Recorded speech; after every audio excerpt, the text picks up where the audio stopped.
welcome again to another edition of Talking Parish League. I'm your host, Leroy John Baptist, and as usual, it's a pleasure to be in your company once more.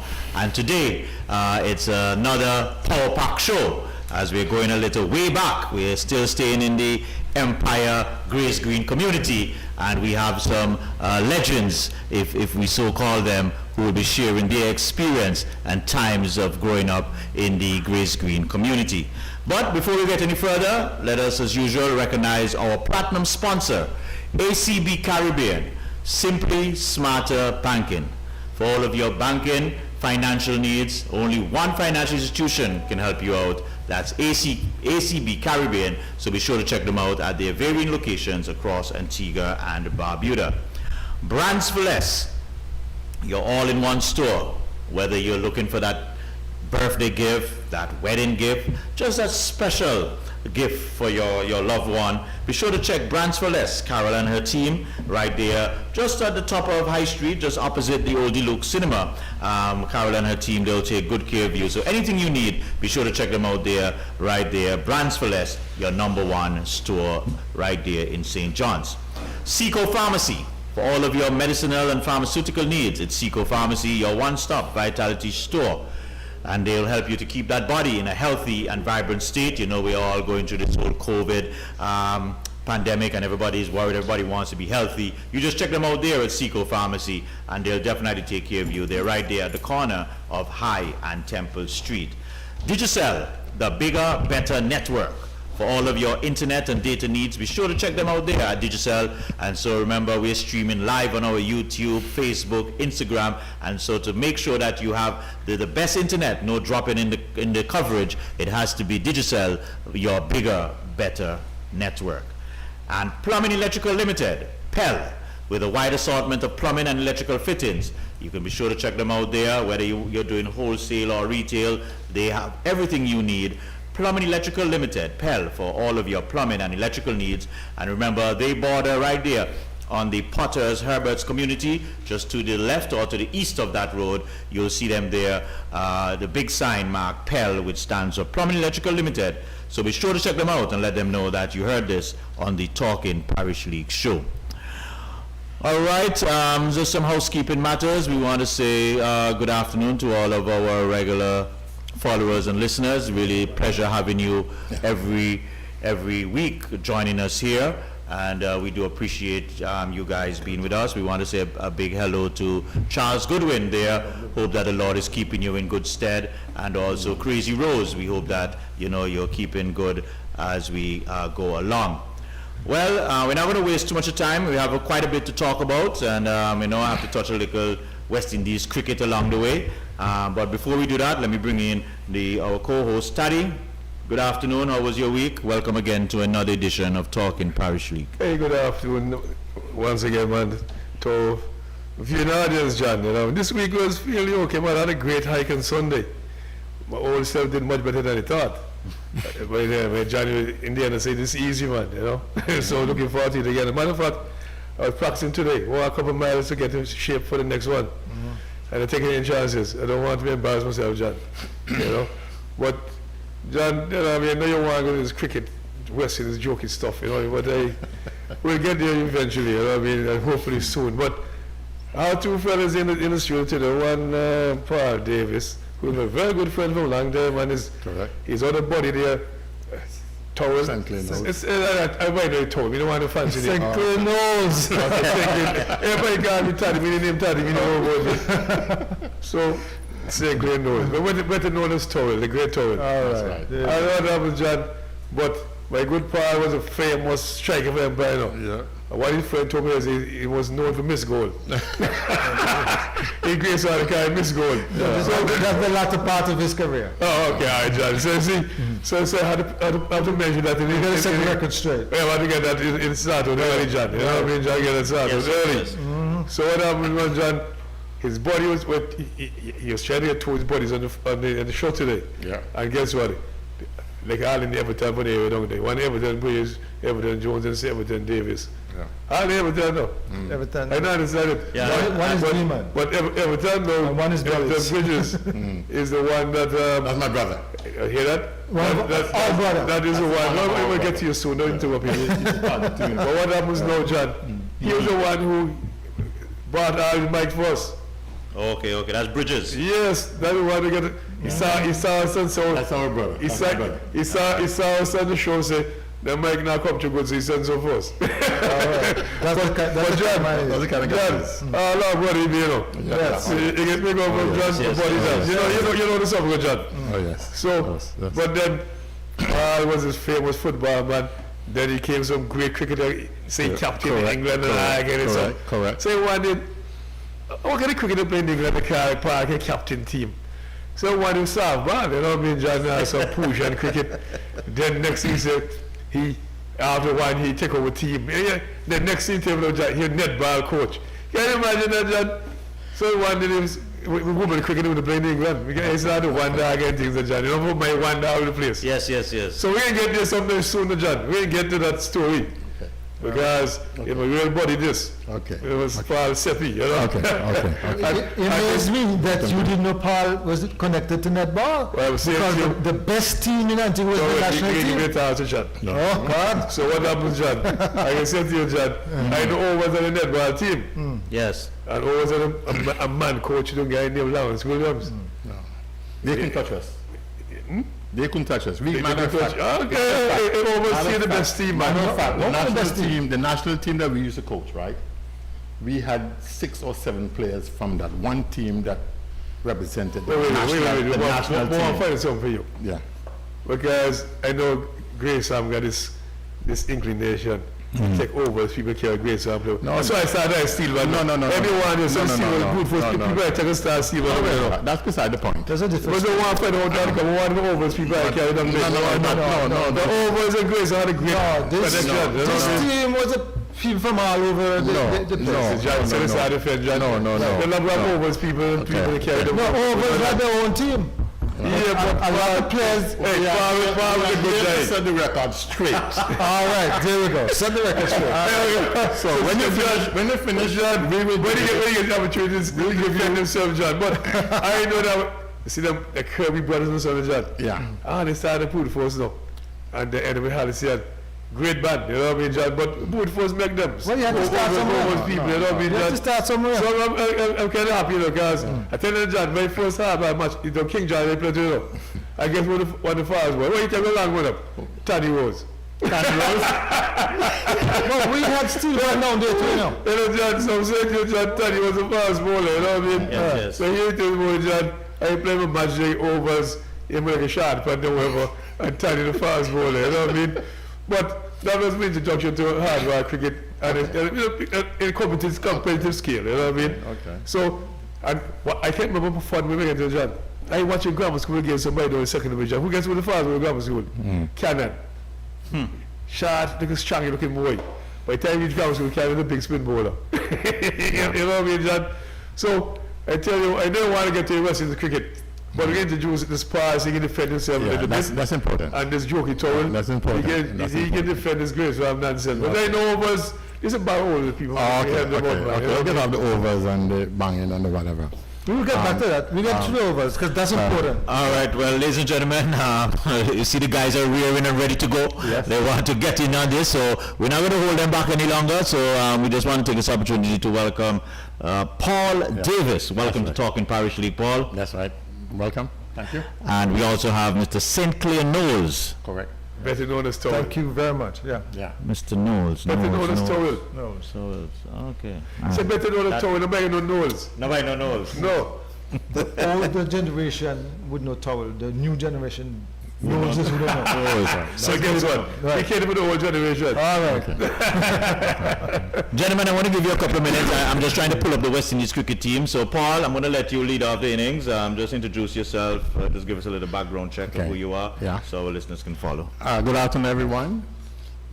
To all the listeners near and far around the globe, my name is Paul Davis, and I just want to touch on a few little historical facts about cricket, football, netball, whatever.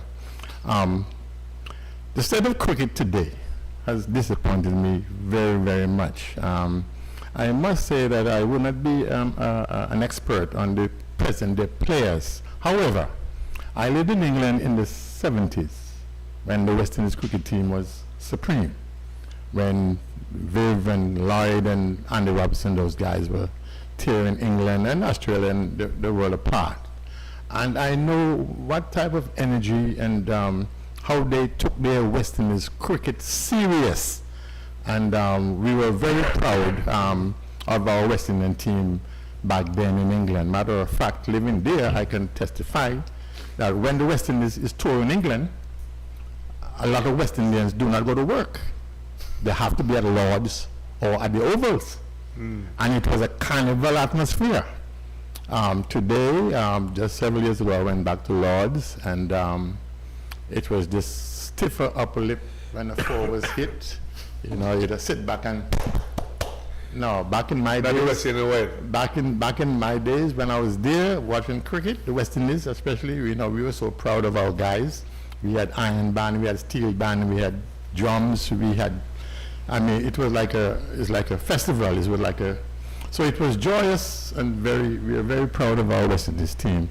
Times pass, and the players that we have today don't seem to have our West Indies cricket at heart. They're into a different thing. They want to play in the IPL, they want to make a few dollars, and nothing is wrong with that. But they don't have the pride, in my opinion. And in my opinion also, I think most of the blame would goes to the West Indies management or cricket board selectors. I don't really think that they're selecting the right players to represent the Caribbean, the island folks. And that is the state of affairs today with the West Indies cricket. The other day I was watching the finals and the semi-finals of the World Youth Under 19 tournament, and I enjoyed the cricket tremendously. I watched the match between Afghanistan and England. And when you hear the name Afghanistan with cricket, it does not... It's only war. It's all like war. But Taddy, these youngsters remind me of the days when I used to play cricket. You're going to beat me. I am not just going to go over there and lose a game just like this. They should have beaten England, in my opinion, in one of the semi-finals. However, England prevailed. But I thoroughly enjoy the youngsters because it appears as if they had that winning spirit, that team spirit, that what West Indies had back in the 70s and 80s, that I think that they have lost today. And that is my opinion on that. All right, let me just read out because where I wanted to go straight into was the West Indies squad that was named for the first test, and Taddy, you might want to comment here. We have Craig Brathwaite as the captain, returning, Jermaine Blackwood, Nikuma Bonner, Shamar Brooks, John Campbell getting a recall there, Taddy, Joshua De Silva, Jason Holder, Azari Joseph, basically we can say he got a recall because he wasn't in there the last time. Kyle Mayers, Vasami Permal, quite a lot of discussion has been taking place around him. He had a very good tour of, was it Sri Lanka there the last time, so probably earned his keeps. Anderson Phillip, Kimar Roach, and Jaden Seals. No room for that fast bowler from Trinidad there. He's sick. He's sick? That's what I say.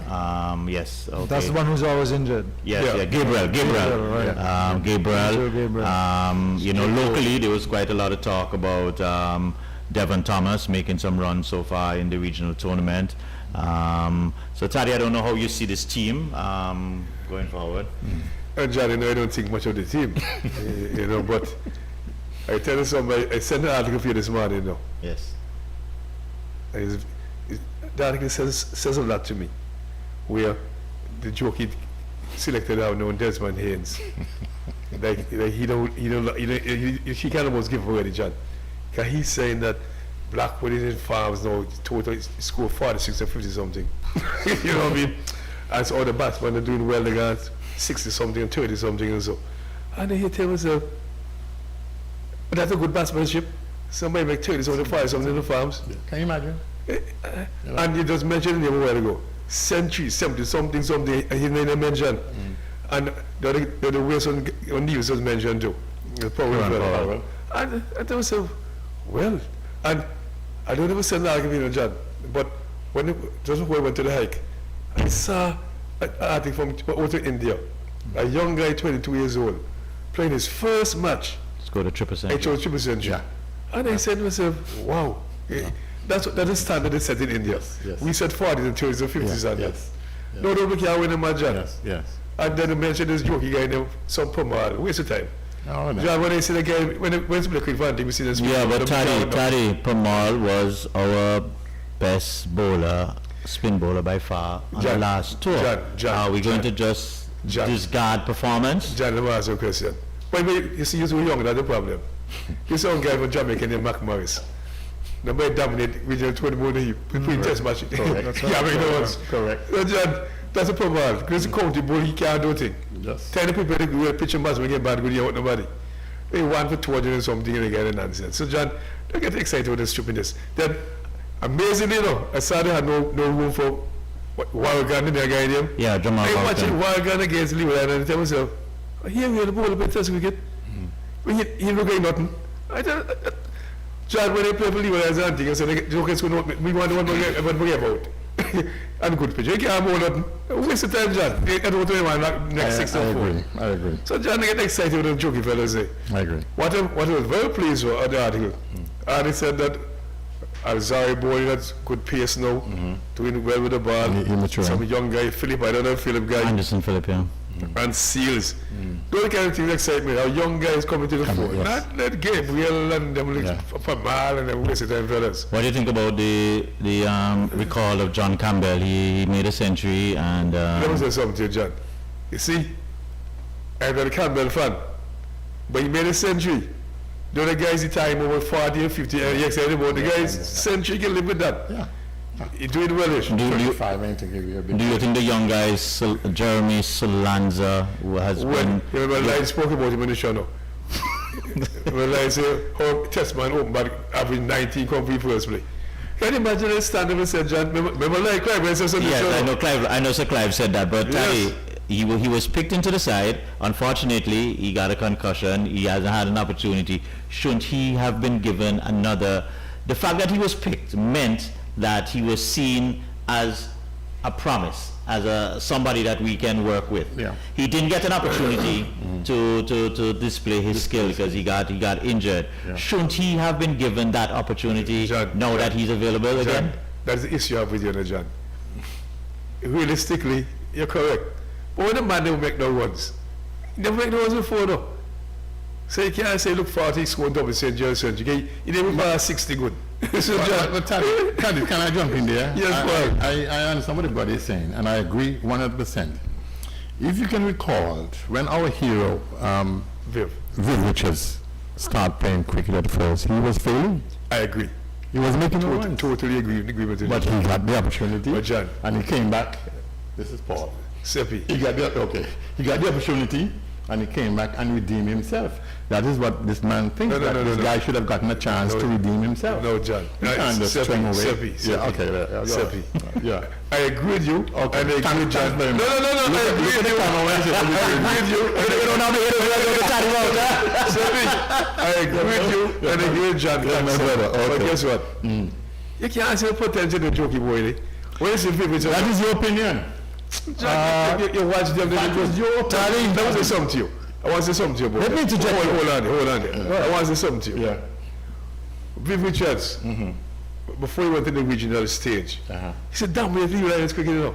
I understand. Century after century. This guy never knows century life, I believe. Stop there. I played against Viv. Wait, football? And cricket. I would see, this is what you don't know. Listen to me. Now, listen.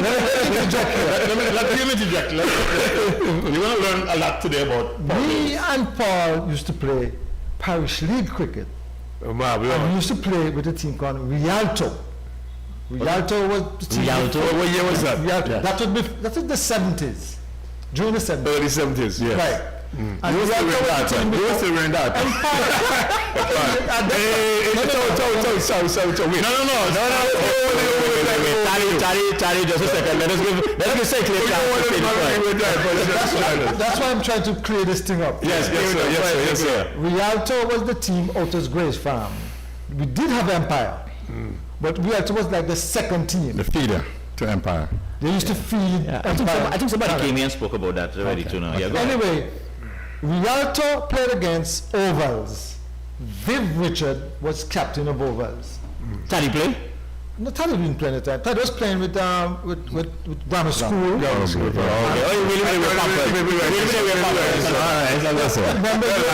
Happy Garden was making long time ago, yeah. Understand? So one Saturday, as I said, we were playing against Ovals, which is Rialto. Paul was we had two-prong pace. Power pacer. Paul was the opening player. What he fast ball now? Listen. What about you just listening? But you won't listen to Paul was just as good as any. What's a good way in? Taddy, let the gentleman. Maybe as good as. Okay. Listen to me. If you're fast bowler, Paul was bowling to the great Viv, and I dropped Viv behind the wicket. The pitch was good. your opinion. Well, I'm not. I'm telling you, I dropped Viv. Yeah. And Viv put her ass in and our captain, The second fast bowler. the second fast bowler. What's the second fast ball? Warwick, our captain. Warwick God. He was the It was his team. He financed the whole thing. Right? Hey, wait. He financed the whole team. And we were playing out. That's he come captain? No. maybe it's a possibility. Maybe I'd probably be honest, it's a time to shoot. But there's a possibility. That's beside the point. He was Let me go a bit further. He was the architect of the team. Listen to me. Yeah, go ahead, team player. We, myself, Paul and others, had a team in a place near Harbour. That's Let me explain what Harbour is. Don't pay, right? No, that is down in Grave, in the heart of Grave Farm. Harbour. Ah, there you go. It was known as Coconut Harbour. Taddy, you remember Pampers and time. Yeah. He could live about Overs. He could live about Overs. Yeah, go ahead. It's a place where they had a lot of crabs. So, we had to fill those holes trees. before we start our cricket. And it was also a place where you dispose of your waste, your body waste. Yeah. Great Sam, that. Right, that's in good. Maybe you were doing something wrong, the man. That was telling you back then. We had our team then. You're talking about back in the 60s. So at that time, Back in the 60s. when Warren put the team together, he was short of players. Oh, so you get to play. So you get to play. So he recruited us from the Harbour team. No, so you get to play. We're good enough. We shot the man. I wasn't really interested. My team, my game was the rubber ball, the tennis ball. I know that. As a matter of fact, let me explain to you. In tennis ball, I call myself Freddie Truman. I was a fast bowler. Sinclair, fast don't bowler. let Taddy take you off your crease. That's right. Don't let Taddy use you off your crease. Let him pull you over. I was trying to give him a background on my Hey, John, you're the Freddie Truman. Yeah, Paul was so good. As I said, Viv could not handle Paul that much, but he could handle. But let me tell you, Viv, from that time, is when I started to say, this man is going to be great. He was tearing the bark off the trees man. at the academy. He was hitting the ball so hard at that young age. And his intensity, if I was one of his players, I would not play with him. Wait a minute. He's a perfectionist. And as soon as those guys made a mistake, he was downing them like crazy. That is he. And I was saying, oh my God, how can they take this? And I see the poor boys and them look. You know what I mean? It's like, damn, whatever, just going through the motion, but that was not good enough for him. So I know Viv from since then. But the message you're sending here is to Taddy that Paul could have handled it. He could not knock me around. As a matter of fact, one of your national player, what is his name? Guy Yarwood. He used to represent Patters. Yeah. And every time we had to meet him, he make one, he make two. A Paul clean you? Paul one hour to clean up. He could not handle Paul. A guy had a bad day. Choky ball, the Paul, man. Every time? And look, I was so conscious that we had him. Whenever he makes some runs, he come down very far and say, you know what, make some runs again this team or make this one He can brag home? Yes. He want to say, well, you know what I mean? It's a fluke. I believe that too. I believe But that continuously, every time we knock him out, he come back and say, boy, we make so much runs again, that team. Hey, John, Paul is sweetie bowler, man. But he always respected me. However, fast forward now, I went to England. And I went to a party and I met some guys at the party.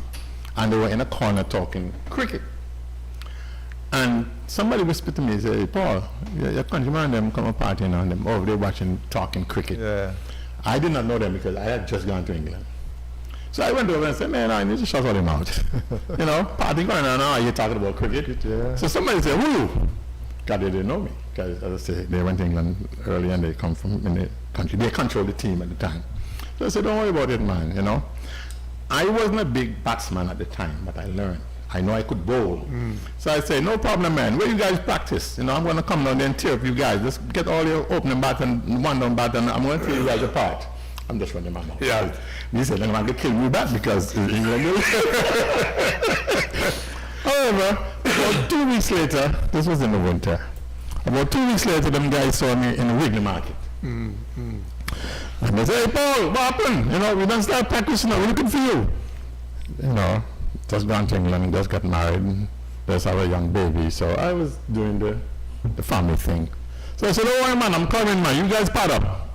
Of course, 2 weeks later, again, they haven't seen me. They say, hey, what? You know, I was going to wait for you. So I said, all right, you know, the time comes, maybe a week or two later, and decide, well, hey, time for me to go and see what them guys look like. They were practicing in a sports center called Britannia, not far from Wrigley Market. So I went down there, and of course, you know how we behave. We walk in, hey, we're all the big bat. I up, you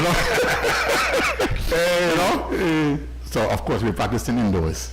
So I took up a ball that day, and we only had about 6 feet or so to run up. Because in that is, and when I run off and I deliver my first ball, I said the ball fly past the stump. I said to myself, Paul boy, you know never so fast. Okay.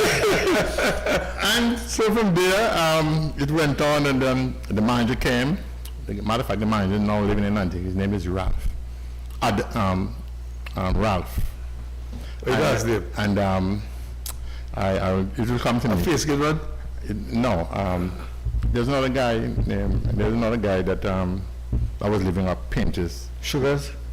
No, Sugar is still here. Sugar also can give you some history from that time, because Sugar and Sparrow, I don't know if you ever heard of Sparrow. Sparrow is really number one buddy. Body that. Okay. And another one they call Reg. Yeah, I know They Reg. were my big supporters. I know them guys.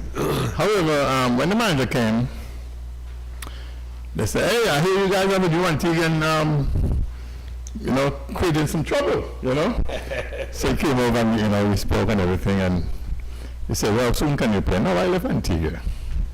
No cricket shoes, no cricket clothes. I went to get married to start my family.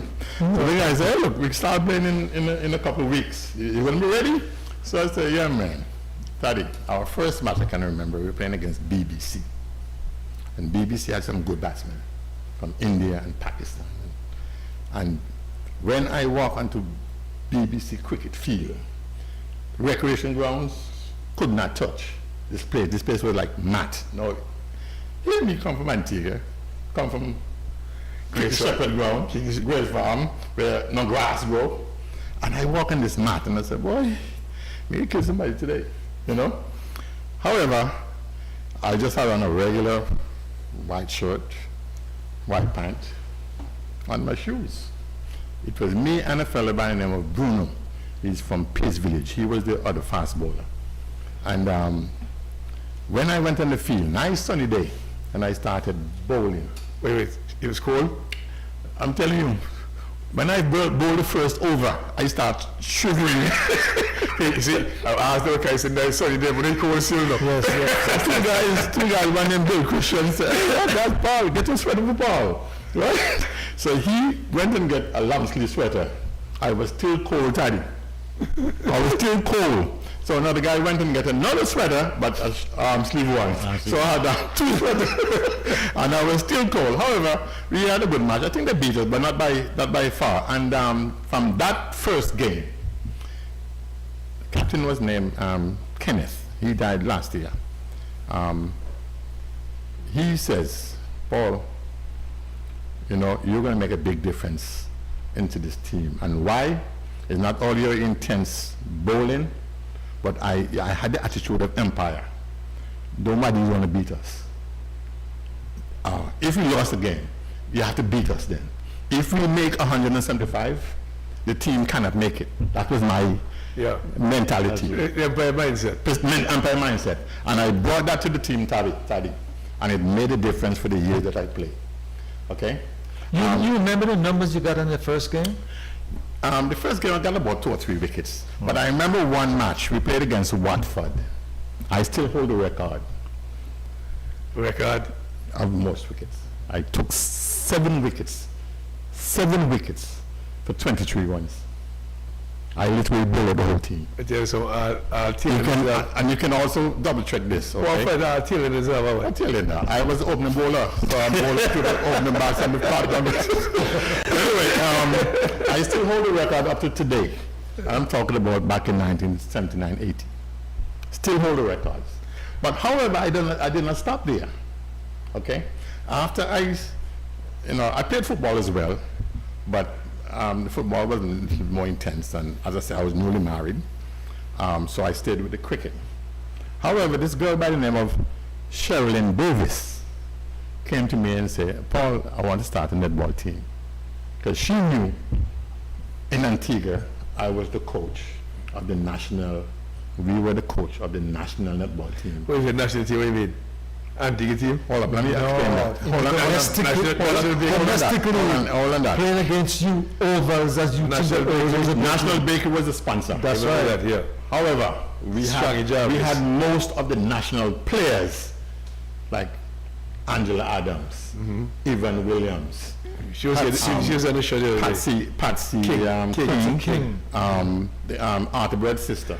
She's in England. She married to allowance. Precisely. Yeah. So those were the players that we had in our netball team back then before I went to England. Okay? So I had the netball background, and then after that, I started a team called Empire Netball with some girls from the area that went to high school and PM school and that sort of thing. And I named it the Empire Netball Team. That's right. Sponsored by Aegis. So I had a background before I left and went to England. So when this girl came and asked me to help her start this team, I said, no problem, let's get the girls, and I'll help you out, which I did. And I recruited a fellow by the name of Varen Lee. Mugshot guy? No, name. Yeah, he's father from Mugshot, but he went to academy and he used to work at Western Zal. Matter of fact, he used to teach at Clearhouse School. And stuff like that. He was in England. Anyway, I recruited him as my assistant. He's also from Antigua, Grace Farm. Right? Because there were times when netball matches coincided with the cricket. So I couldn't be at the cricket field, so he took over. However, what I did, I went further by merging the netball team with the Antigua Cavaliers cricket team. I know the Cavaliers team, yeah. Cricket We team. played against the 89. Okay, so when we were going to Leicester, that big match, we wasn't going there to play cricket alone. We were going to play against Leicester Antigua against versus the London Antigua. That was the biggest fixtures for our calendar year, right? However, now here I am now become the captain of the London Antiguans. You usually? Yeah. Wait a minute. Anybody can be a captain? No, anybody can be captain. But I performed. I also carry a different attitude when I walk out on the field. Because even some of my players actually said to me, Paul, I thought you didn't like me, you know. I said, well, I don't like you. I like you, but you cannot,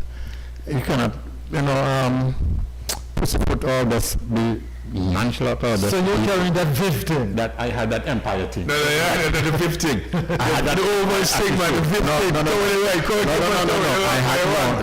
had that empire, Grace Farm. No. I had that Grace Farm. I had that Grace Farm mentality. You have to beat me. Just as long as when you come out the dressing room and you walk out on the field, I expect 100% from you. And as human, everybody not gonna put in 100%, but that is what I expect. Right. Don't give away my runs, especially if I'm bowling. Don't drop my catch. It's a mean machine in there.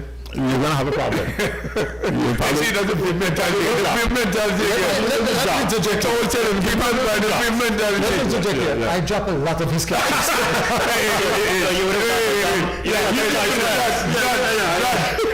Of course.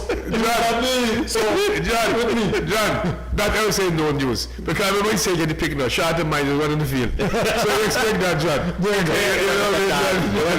I want to Paul about one thing, John. There's a guy who watches the show every week from England, you know. That's his name. So make sure you not tell him like, name? what the guy named Jack Snoddy. Good afternoon, Jack. How are you doing? I hope you call in. I don't even know me because my... No, you won't know you. It's a raw English guy. No, it's a raw English guy, but he just love our show. Okay. But Paul, I see you getting in your greedy and your glow, but I'm going to have to pull you back a bit. No problem. Like at a caterpillar. No problem. Yes. Because one of the genesis of this show is we really like to take it back so people can understand where we're coming from. You know, it's always good to see the finished product, but we want the people to know how that product was developed. Produced. Right. So we just want to take you back a bit now. Just tell us a little bit about growing up in that In that environment? in that environment. And St. Clair, when he's finished, I'm going to want you speak about this. Before you go any further about back, I'm just telling you, there's a guy from down there, he's dead now, Sam Sinatra, Sam Gardner. One day, I was near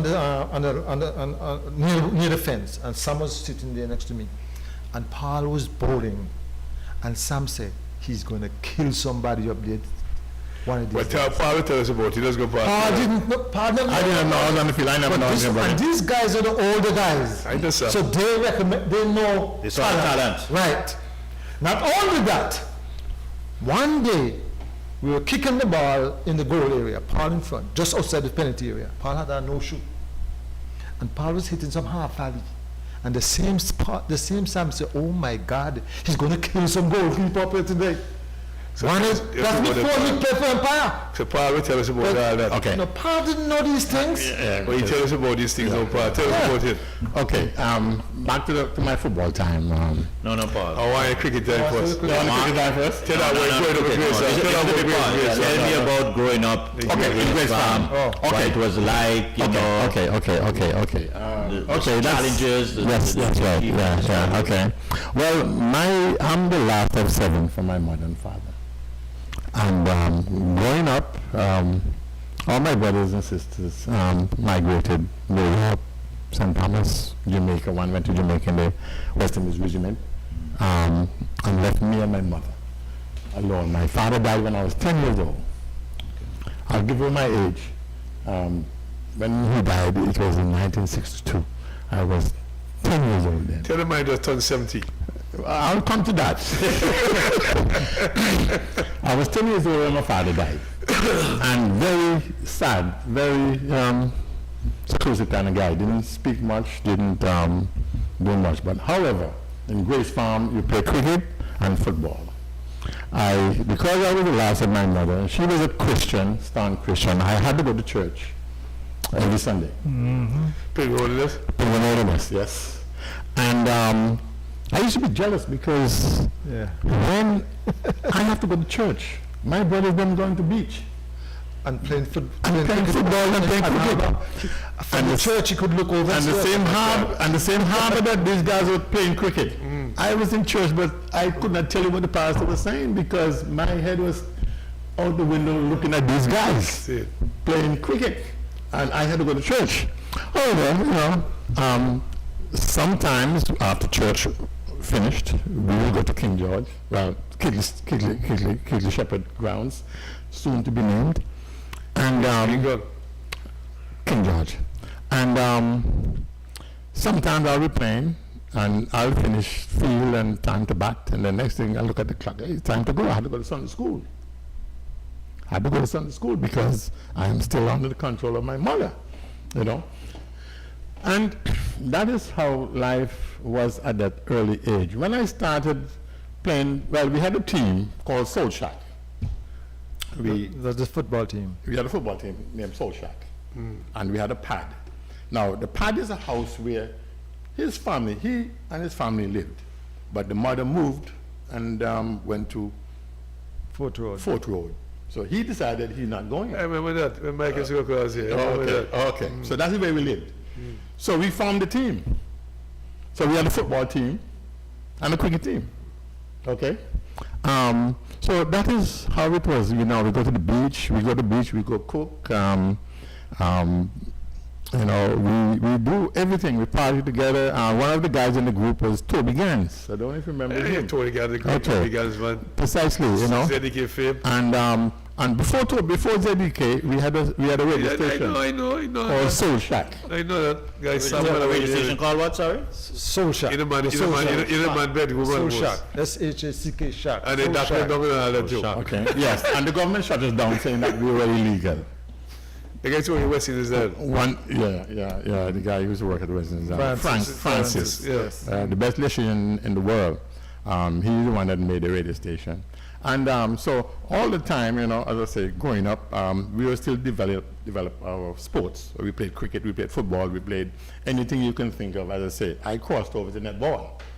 You want to be with the girls, not We had a basketball team as well. We had a basketball team. Yeah. We also made a basketball team. Tell me about the basketball team. Well, I didn't play basketball. Yeah, but you were there. I was there. Okay. And we were sponsored by CJ. CJ. We called CJ Braves. Remember CJ? I know CJs, man. CJ Braves. CJs, My man. brother Danny knows. Yes, Right. Danny knows, and Danny knows him over, as a matter of fact. So, Daddy, for the same street like Bitanen Street. But he came to Grace Farm. but Danny knows originally from Green Bay Grace Farm. No, see, he know over is a great place, he'll be great, so I'll come over. See, Daniel smart guy. He had no choice. Daniel smart guy, You know. So we also dabbled in a little bit of basketball. But you guys had a sporting, how should I say, a sporting university. Yes. Well, Yes. you had no choice. And let me add something quick. You had no choice. And as you say, Sporting University, right? We had our own league called the Grace Green Football League. And it was team like the Pad, that's our team. Right. The pad. The Pad. Yeah.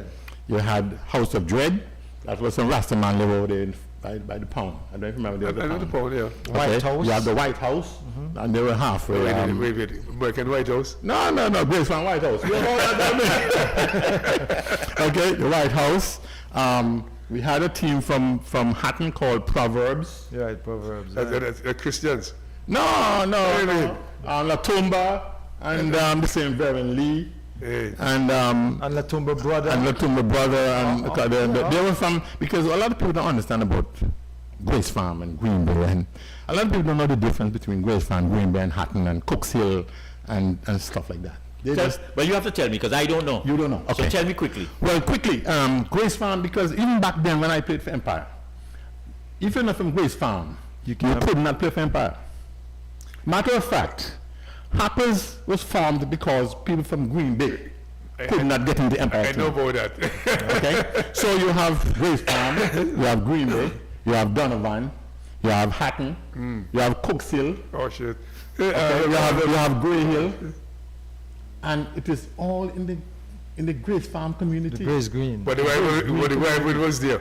Huh? But But the rivalry was there. Yes. And everybody played everything.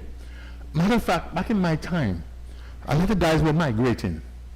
And even 6 or 7 guys migrated from Empire team. We had guys there that could just come in and fill the void.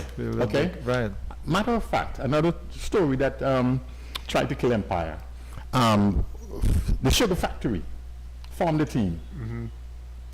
And most of the guys, half of our guys worked at the Sugar Factory, and they were mandated that they had to play for Sugar Factory. So they pulled away half of our guys. But we had replacement for them. You got a strong farm system. Precisely. And then Western is Oil now come on the scene and form a team. Same thing again. And the same thing happened. I remember that. You know, guys like Curse and Carver and Whiskey and, Oil. Whiskey Oil and all them guys. From the Grace Farm area. From Get Christian Father. went to play for Western is Oil. But still, the farm was so strong. And we had so many guys just waiting that it did not make a difference. Because, as I say, I started playing for Empire when I was 16 in 1968.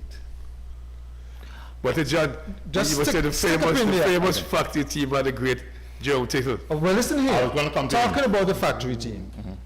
One day, my father took me to recreation ground to watch some football.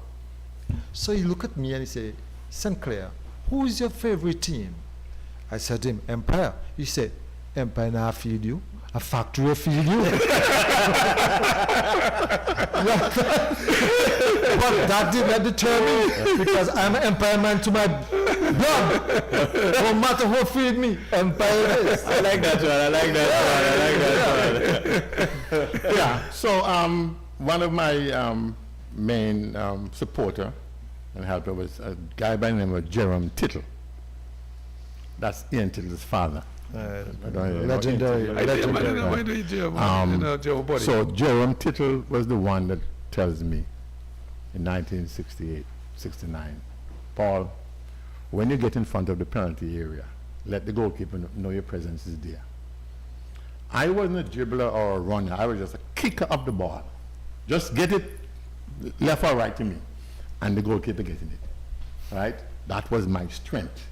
Jerome Tittle recognized that. At one time he stopped playing, but we went back to him and said, no, you can't retire. As a matter of fact, he came back when we won the competition for the first time. Precisely. I was one that was against him. We had a guy named Carbon. Carbon, yeah. And Carbon was playing in the half. And I said, Carbon was okay. So why are we bringing back Jerome? But Scout and everybody override people like me and bringing Jerome to, and my God, he played his heart out. Yes, he did. I never forget that. He did. And that, the tremendous respect. But Jerome was always the talent in Empire. Yeah, one of the best football ever for Antigua, in Antigua. No. Jerome Tittle one of the best ever That played. arguably K.S. Jerome Shepherd. Tittle one of the best ever played. K.S. Shepherd K.S. is the scored the best. goals. But Tittle control the field.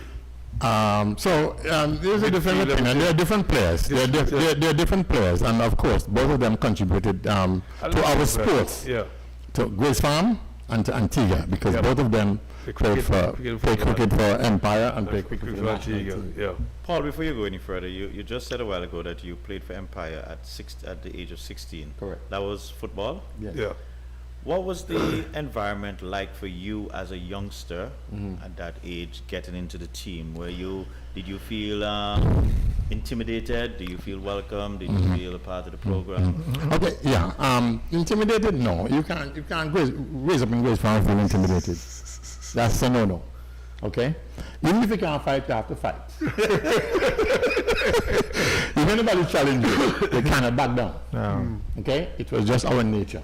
Even if we're not a fighter, if you challenge me, we will fight. As a matter of fact, when I was young, what the older guys did to help even tough us up, they had 2 pair of boxing gloves.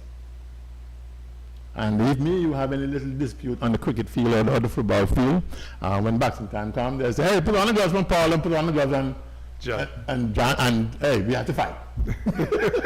But when we finished, one of the things that I loved about that time, we were so together and have this brotherhood and strong. If we leave from Grace Farm and go to the Lukes, both of us could have a fight 2 hours ago on the cricket field or football field for some reason. And we go to the Lukes, and somebody from over touch you. It's war. You put them up on there. Of course.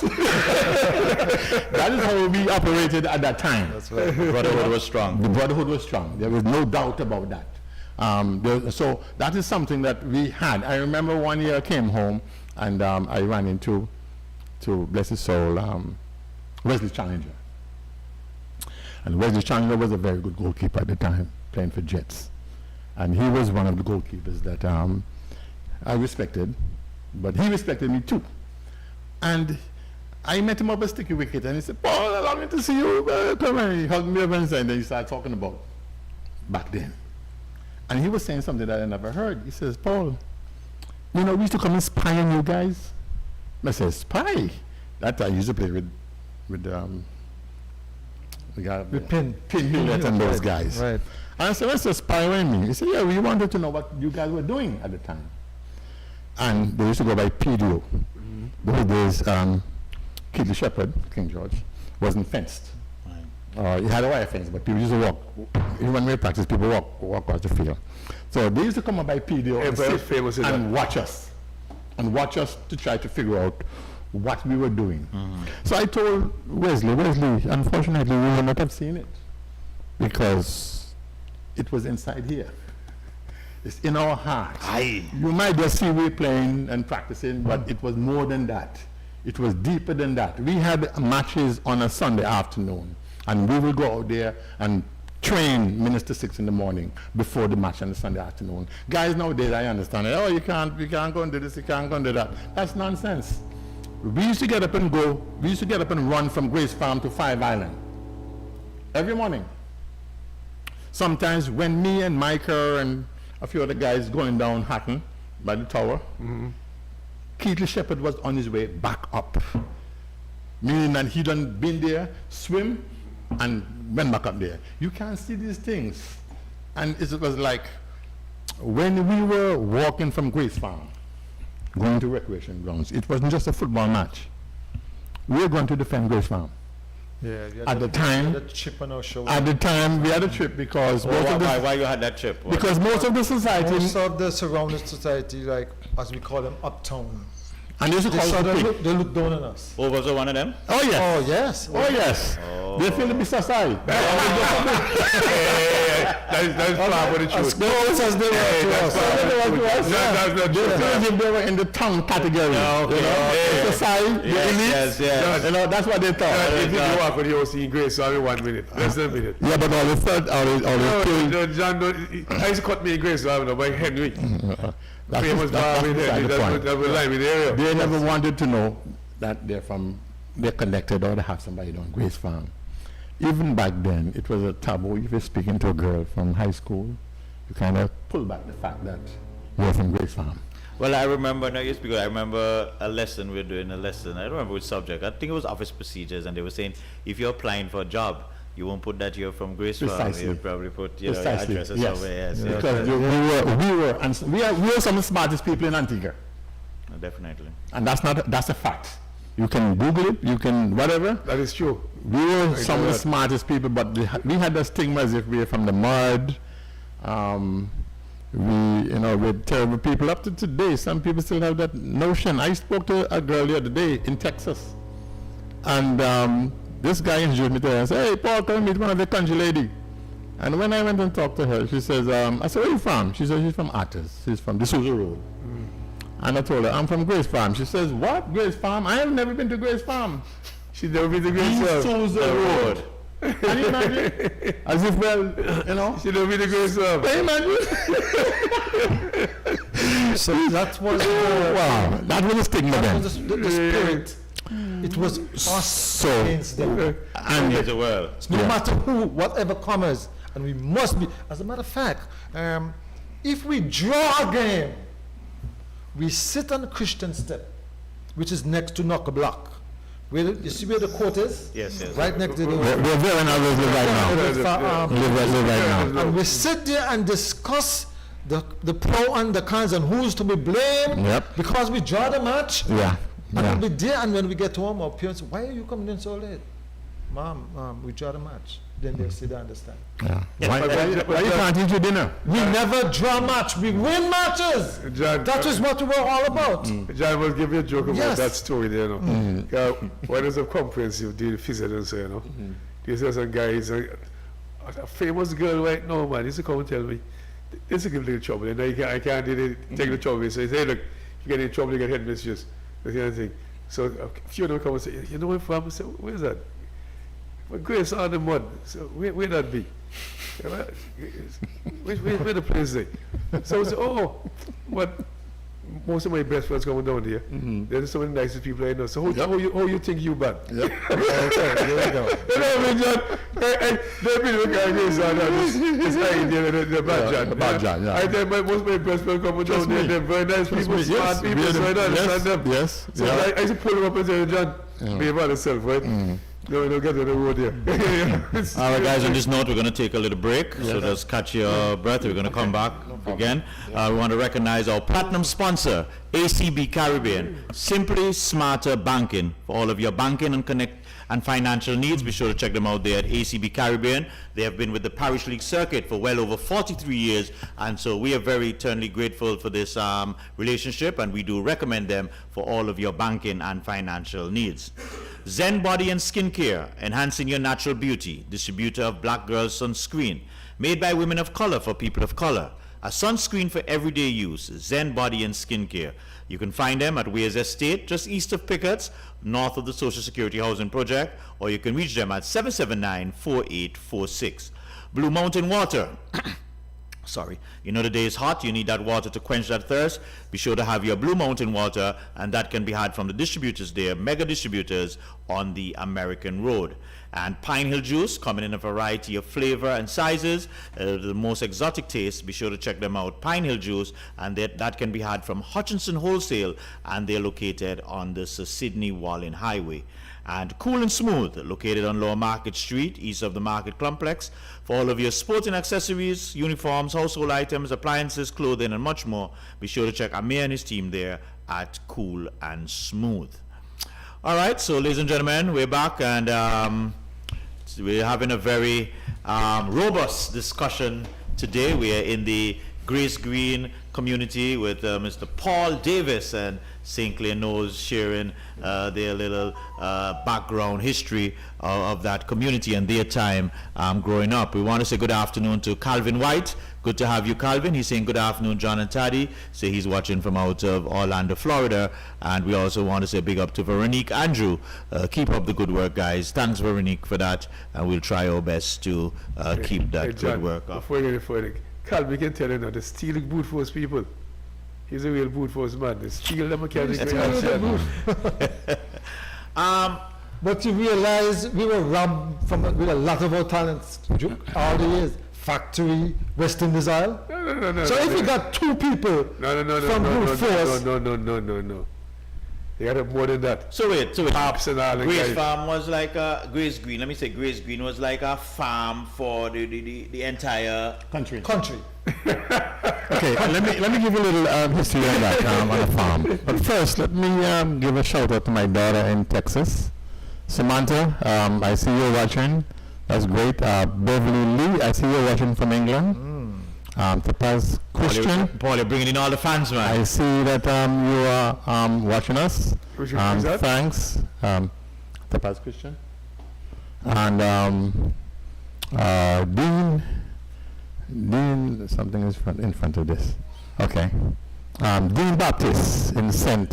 Right? St. Croix. Matter of fact, Dean played with me. Yeah? Yes. I know Dean. Yeah, you know Dean? Yeah. He played with me on the cricket team, and he was also a footballer. Matter of fact, he was a goalkeeper? He was that's for football. Yes. But he was also a cricketer. Oh, okay. A very good cricketer. And Dean, if you could you hear me up. He said, yes, I did. Yes, my brother. Yes.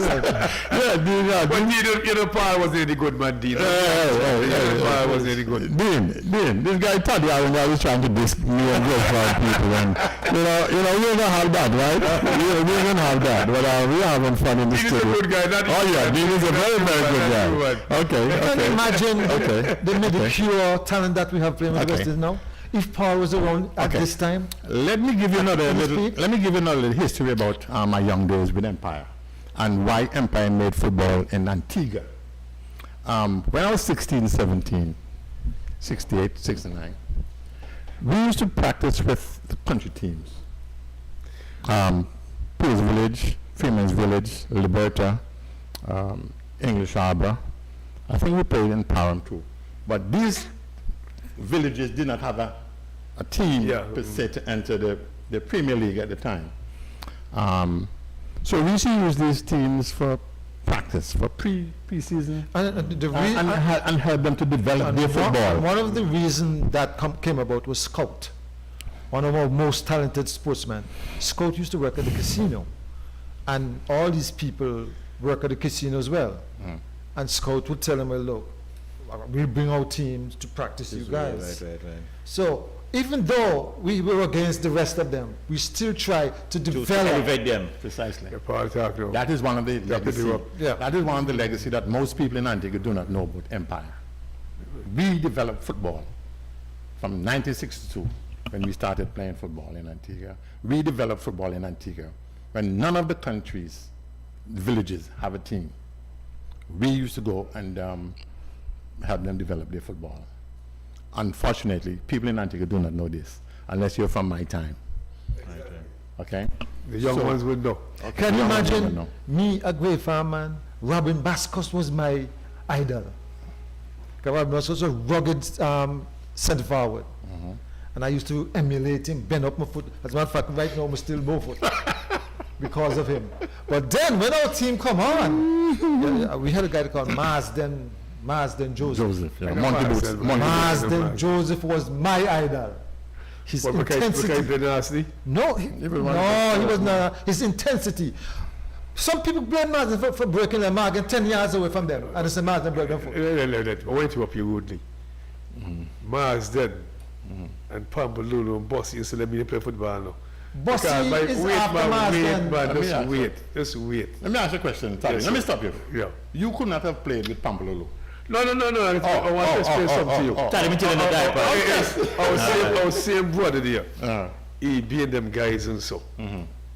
Oh, let me interject You here. remember Patrick Christian and so on, those guys? When we go in grammar school, right? And we go to school in class at daytime, here they say, well, Mars, then get one. Pampalulu get one. This get one. I brought for them with that one. that's not true. But however, I have to give my brother Everton Bridges a plus. Yes, yes. Because Everton was a very, very, very good halfback player, midfield player. Hold on, let me tell you. This guy was so good, right? Which Everton? Grammar school. Your Everton. Everton Bridges, I said. Your buddy. Yeah, My brother. yeah. Everton grammar school wanted him. And he decided he not play for the grammar school, the Empire he want to play for. However, he never get the chance because he wanted to send for him. Yeah, he's one of the players that Right to school. But never Everton, played for Empire, should have played but for Empire. Everton was ready. Right? Grammar school wanted him and he said, you know, I play for grammar school. He play for Grace Farm. He play for Empire. So, your buddy Everton that you did not know was also a formidable soccer player. Okay? So I had to get that in because I know he's Tell me something. Are you watching? I'm Oh, you watching? Oh, your brother. I said to you, John. Pat, Okay, yeah. Pat, I said to you, Pat. Yes. That sound like it is friend talk. He never good, man. The man never good. A good one. Let's move on, my brother.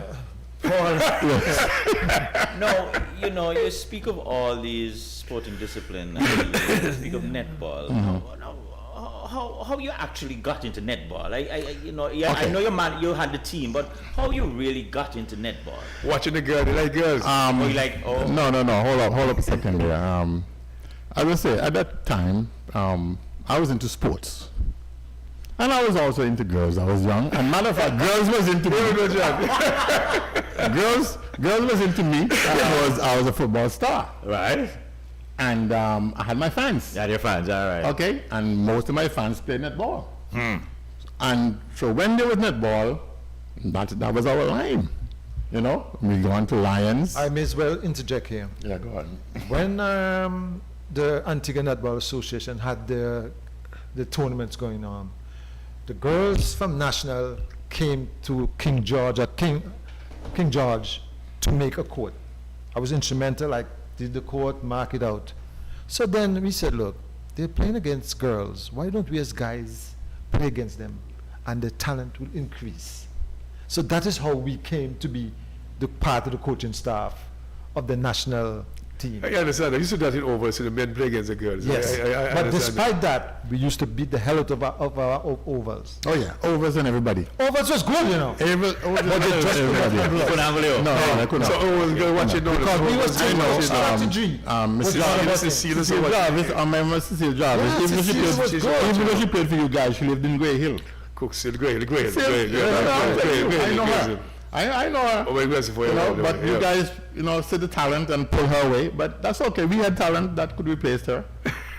So You were making him like a machine, huh? that's right. We were spitting them out. Whether it's netball or cricket, and I say after the senior girls graduated, I formed another younger That's team. right, the Grace Farm team.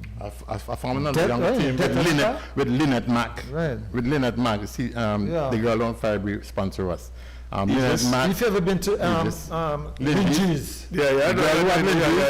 she was one of our major players. I remember when she was Clyde famous. Straight Cup. Yeah. I know Clyde too. Yeah, I know Clyde. Vinita Matthew and her sister. You know her. She's a good So you mean a Pampers? You know? I think it'll beat him. I think it'll beat him. Vinita?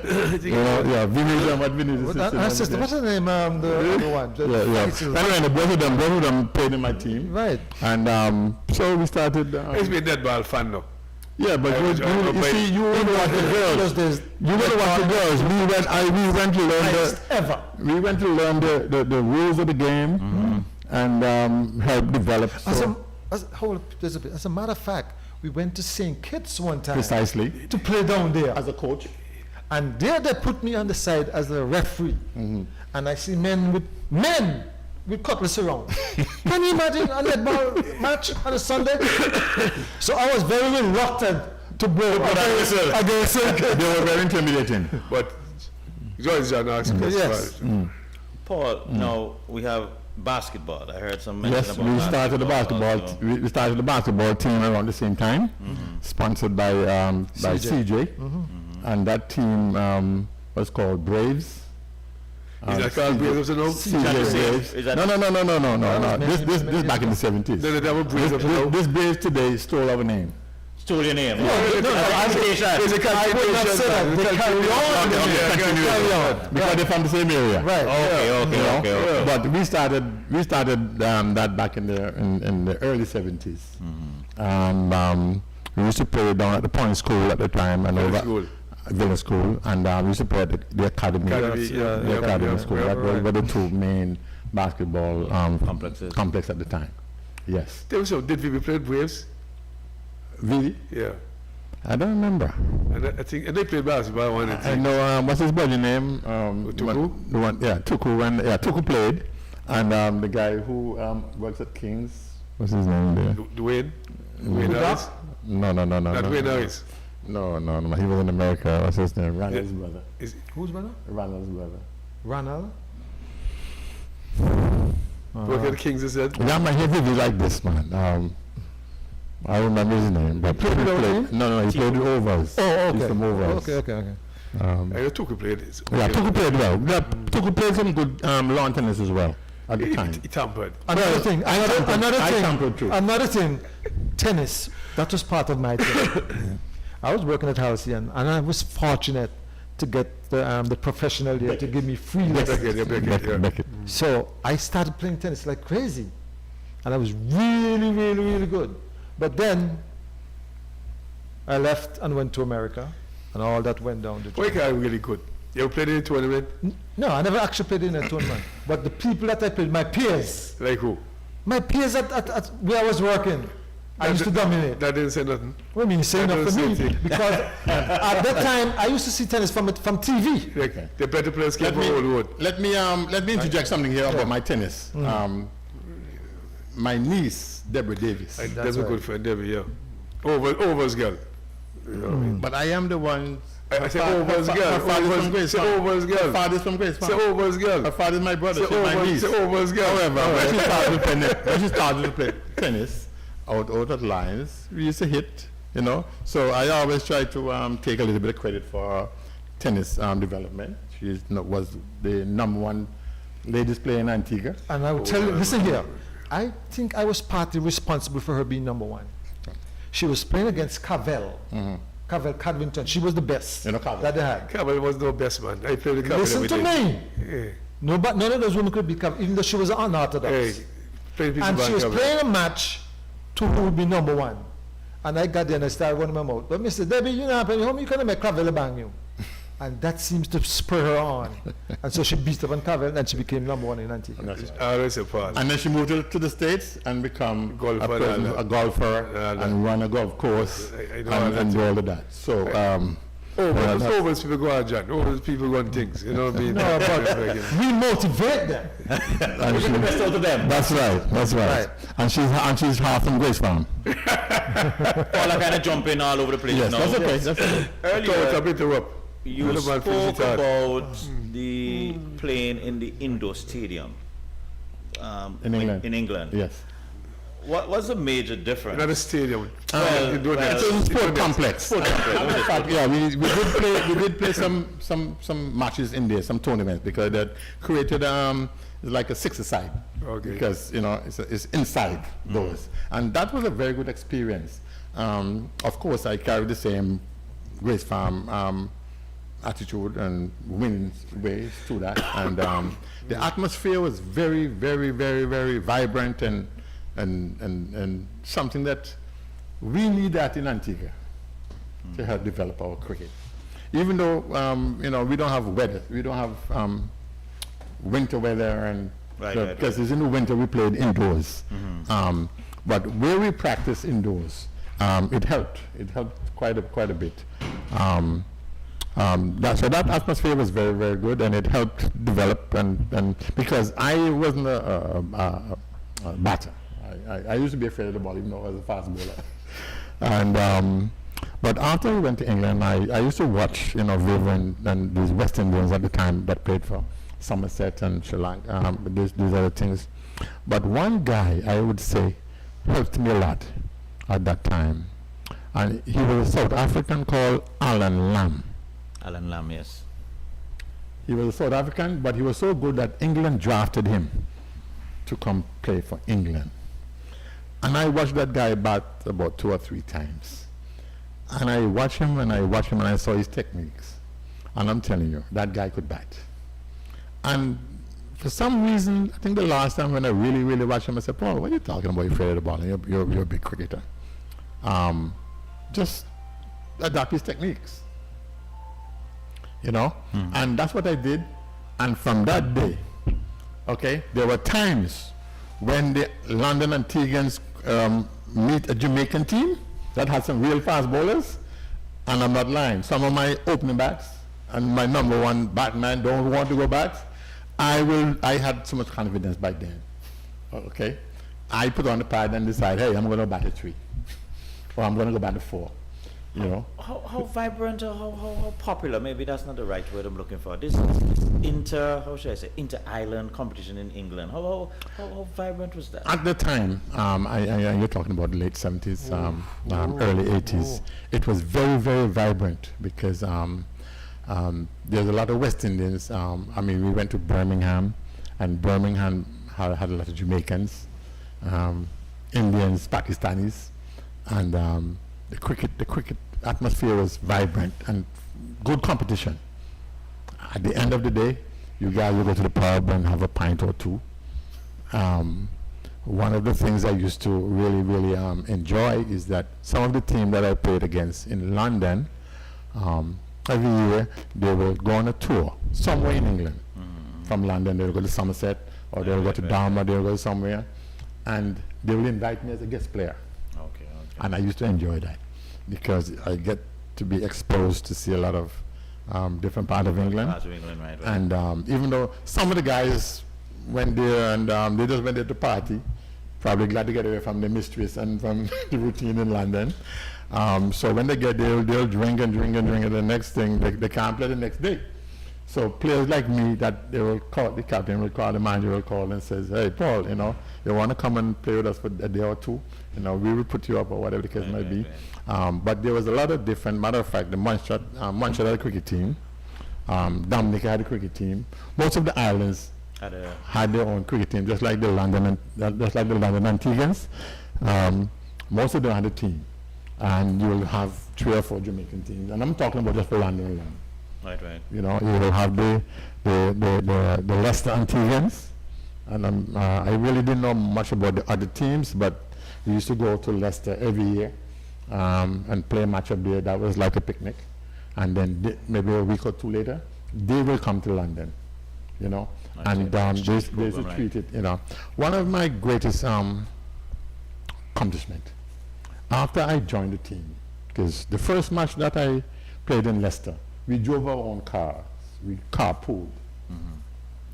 The next year, I formed a netball team, and I decided we're not just going to play cricket. We're going to go play cricket and netball. So we had to hire a coach, like one of those greyhounds. Right. Because also I was part of the London Antiguan Association. So basically, what I was trying to do at the time is to create an Antiguan sports club football, cricket, netball. Similar to what you would have done. Yes, Yes. yes, Restream. and then merge it with the Antiguan Association, the older folks, you know. So that's what I did the following year. So when we had to go to Leicester, now we need a coach because now it's cricketers and netballers and Your followers. people like Taddy and them followers, like people at the time would want to be on the bus, you know. And Those coaches are nice coaches to get there. That. a couple of years later, that is so successful because it's still happening up to today. And I left and went to Houston, Texas in 1983. I went back a few years later. You know how many coaches now they need for that trip? At least 4. And I'm talking about 4 coaches holding 50-something, 60 people. Because now it's like a day out for the Londoners. Because I merged it with the Antiguan Association, the netballers, and the cricketers. And of course all the fans. These guys don't see each other, even though Leicester is just 120 miles north of London. We can't just. I was just going to say, when it is just 120 miles. In the country, they can't enjoy. Let me explain that. I mean, yeah, 120 miles off the road. I mean, I drove from Houston, Texas to Miami. That took me 18 hours. So Taddy, is just like the other day, I was driving this gentleman from Portugal, and he was saying, I'm from a small country. We only have 10 million people living there. And I'm like, okay, boss. Well, that's my grandparents come from, the Portugal and Portuguese. Taddy, you from all over. so that is part of my legacy. So when I go back to London, which I hope to do shortly, You ever watch West Indies? No. West. My buddy Everton came to watch the West Indies in Sinkers the other day, and almost killed my partner. So disappointed. Whatever. No. But you know, that is the sort of things that I try to do. When I went to Houston, matter of fact, I joined Antiguan team, and I also played football a lot. I had a football team in Baytown, Texas, where I lived for all these years. Had a lot of guys from Trinidad, St. Lucia, Dominica, Antigua. A lot of the guys also transitioned from St. Thomas, St. Croix to come to Baytown, Texas, which is in Houston, Right. because they worked at Hess Oil Refinery. St. Croix. So a lot of them moved to Baytown, which is, Baytown is about 19, 20 miles east of the city of Houston, but it's still in the Houston metropolitan area. Okay? So I coached a team there for many years. I used to take the team to Miami, playing a tournament the October weekend, which is the Caribbean Carnival down there.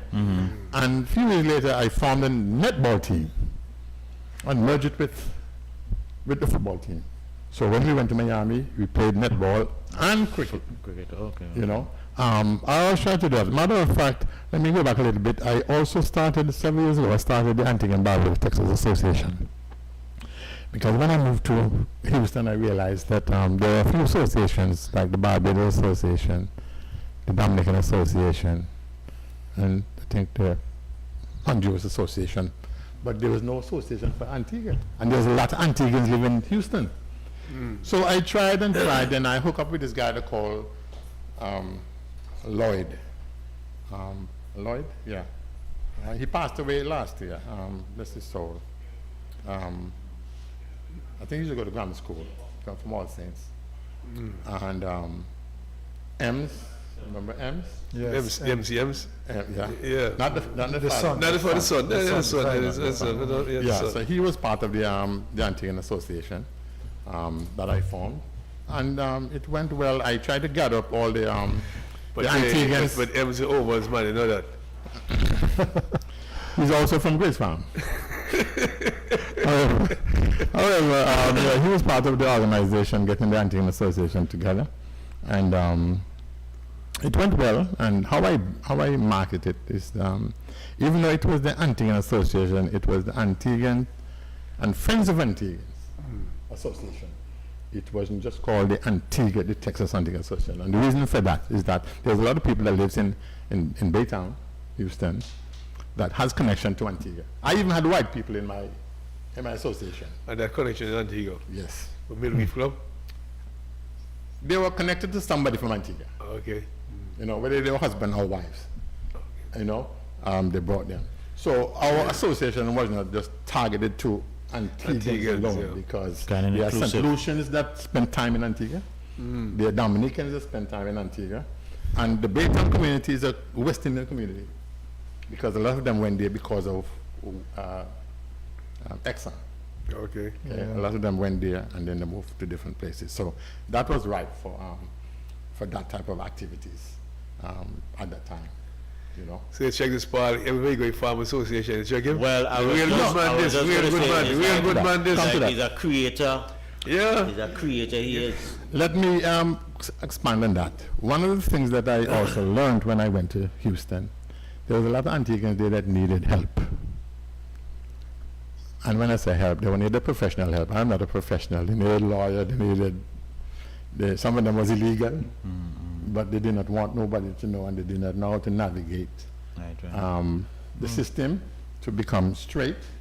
Paul, careful what you're saying now, this will go all over the place. I'm not ashamed Nick, of some of the things that I did. yourself. I even went to look for girls for some of my friends to marry too.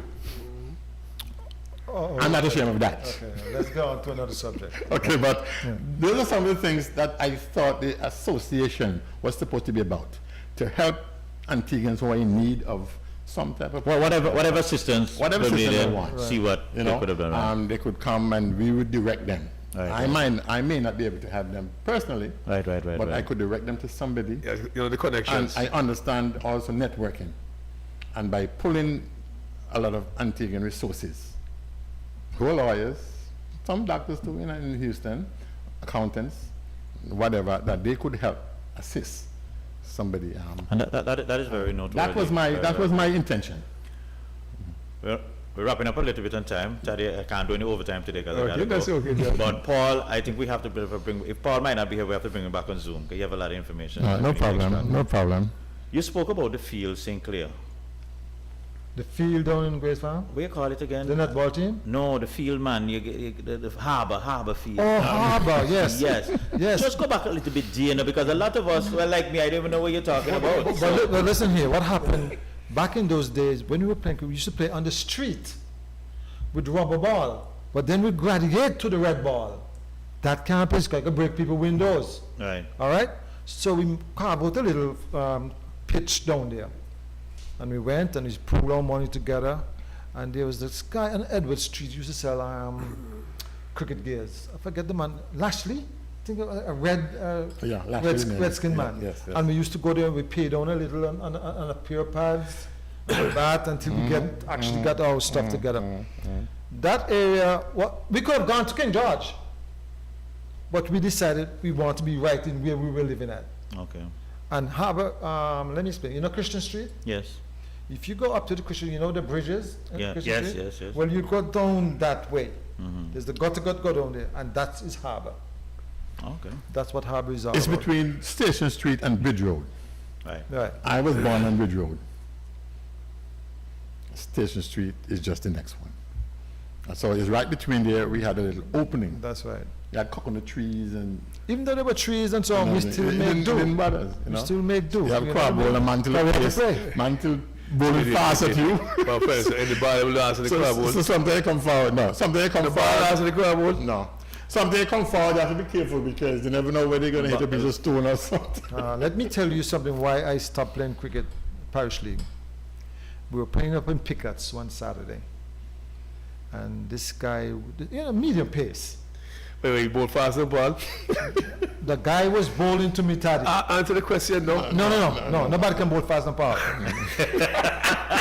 Anyway, on a good length, and the ball hit a stone on the pitch. You know, talk about whispering death. Whispering death. I heard the ball go right across my ear. I said, Stella picked me, and I can kill Stella picked me today. So the next ball, I drop it and tell the guy, come. Right? And let me tell you, go back. I'm still running that. And they ran me out. The next week, they called me. I said, you're not coming? I said, no, Mommy said I'm not supposed to play no cricket. Mommy never said anything. But I love for my well-being. that was too close. John, you know the irony of the whole stuff? The one we said a while ago? That's not the grace of our mindset, afraid something. You know the song like Paul, what Paul was saying. I was afraid of the ball. Despite he was playing, I was afraid of hard ball. See, that is I grew up on the rubber ball. Okay? I never actually get hit. I remember one time, the same guy, Bossy, that you're talking about. We had a little not so friendly relationship. And we were practicing one afternoon on the Empire pitch. And he was coming up and he sent one right here. And I did it that. And the ball went flying. Allow a shot or a PV shot. That's my shot. I like that answer. That was my shot. And I always remember that. I said to myself, yeah, there you go. You know? Jarman Roberts is saying, well said, Paul, and that's Jarman in London. London, Jarman. Yes. No, Jarman. Yeah. Yes. Yeah, Jarman also played for the London Antiguans. Okay. At the time. Jarman, before. Andy family. Jarman is Andy Roberts' Andy family, yeah. family. Okay. You know, he is one of the guys who, after he retired, he helped steer the team from the management standpoint, acted in some kind of capacity in running the team. And Jarman, you take care. I'm hoping to see you soon. See, I'll be watching in England and say, can't tell a lie, no. No. Can't tell a lie. So you have a wide audience. Taddy, I'm not known for being a line I person. just said that, but I tell a lie, no. Why you so fast and this and that in the teller? No, Paul was genuinely fast. And he had the sweetest action. The sweetest bars he bowled. The sweetest action. Is it Sweetie? The sweetest The bars, you know what I sweetest mean? action. There was no hitch. There's nobody saying, oh, he's chucking. No, not like that. When I was growing up, right, it used to be Hall and Griffith, those pace men. But I never really, my man was Freddie Truman. The white man. I've never seen, listen to me, I've never seen The Freddie racist Truman. man. I've never seen Freddie Truman play. But I saw a book, and the way he was delivering the ball, I admired it. And I called when I'm bowling, I'm Freddie Truman. When I'm batting, I used to be Colin Cowdrey. So yeah, white man, you back? It's not, it didn't, in those days, it was not It white. taken It name. was just cricket. Exactly. You know what was my name? You know what my name? Who? There was a guy by the name of Ramdaris. Ram You remember him? You were fast boy. You remember? Yeah. Okay, well I that played against him. was my name. I used to run you. I remember that. Wait, Paul,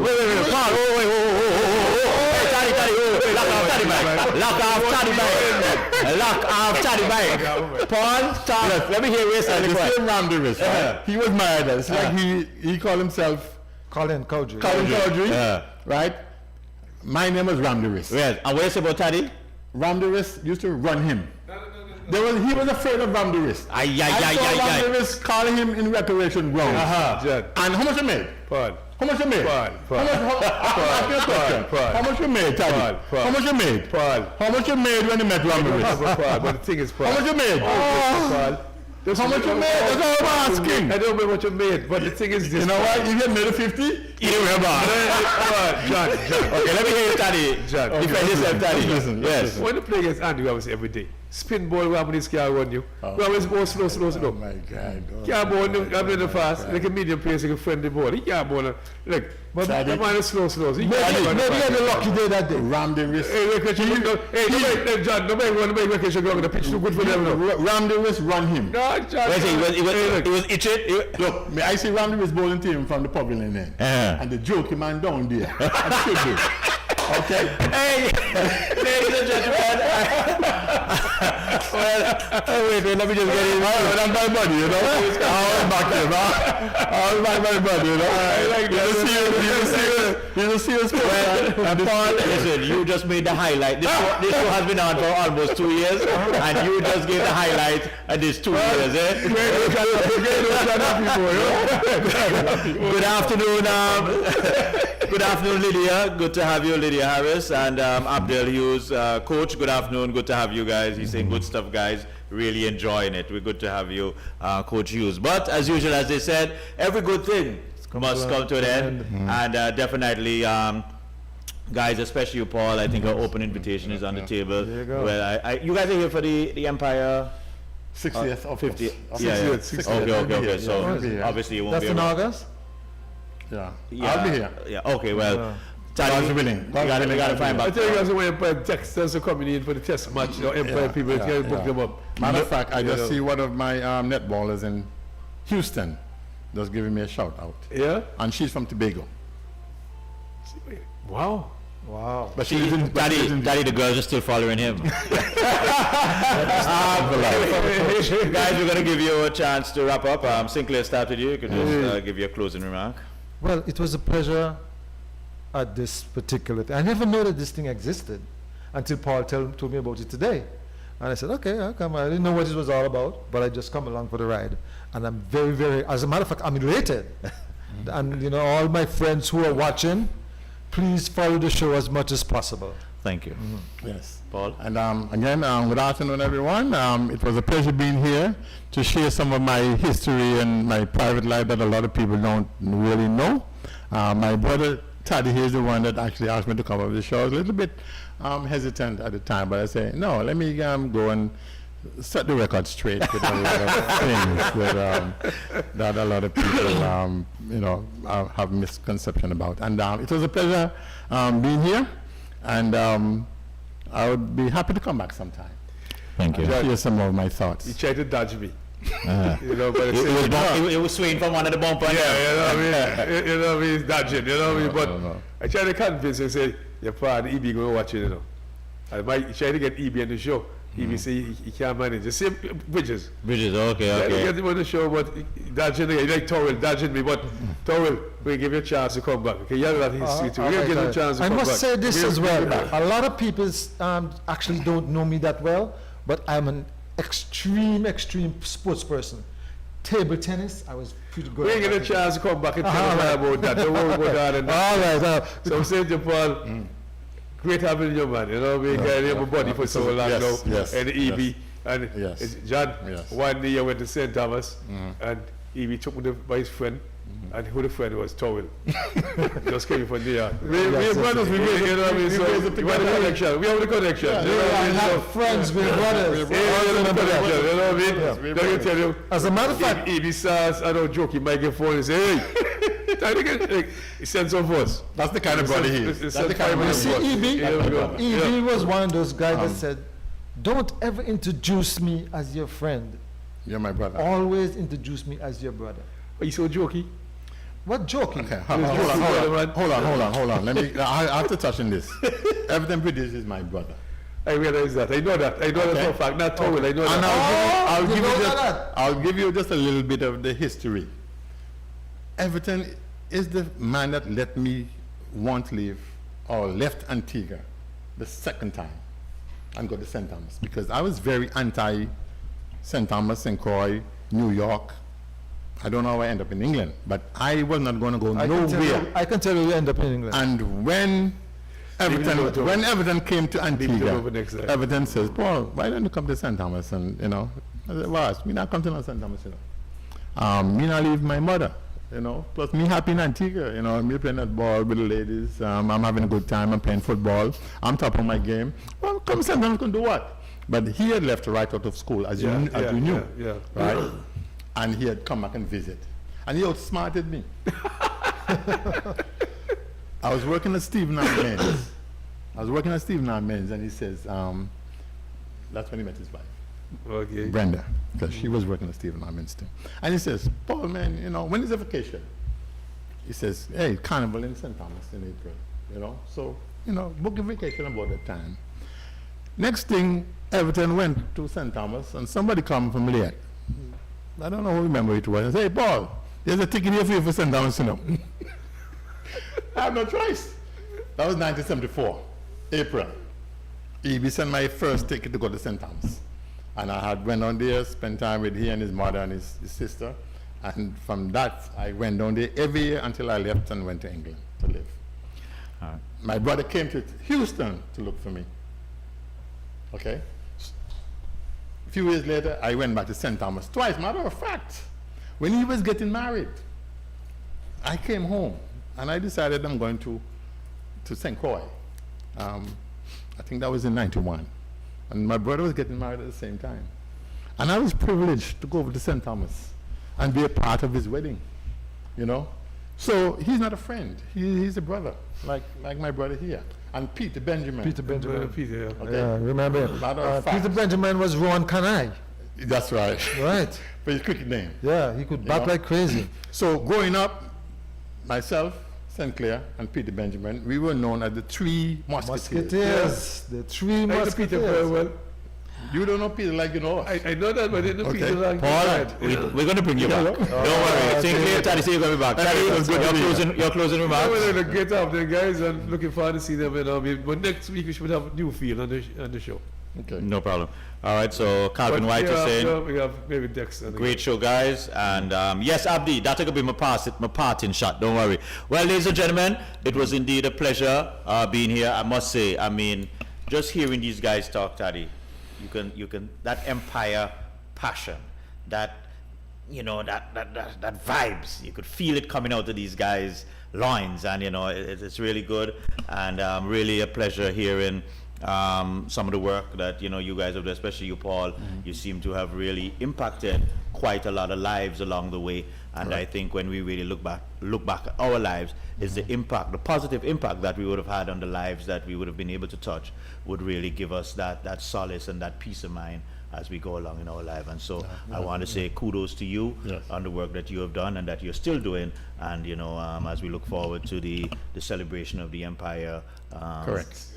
slate, that you guys will be back, and we'll really have a joyous time. Yeah. And can I say one thing before I Sure. leave? At the moment, since I moved back to Antigua, I am now the president of the Grace Green Society.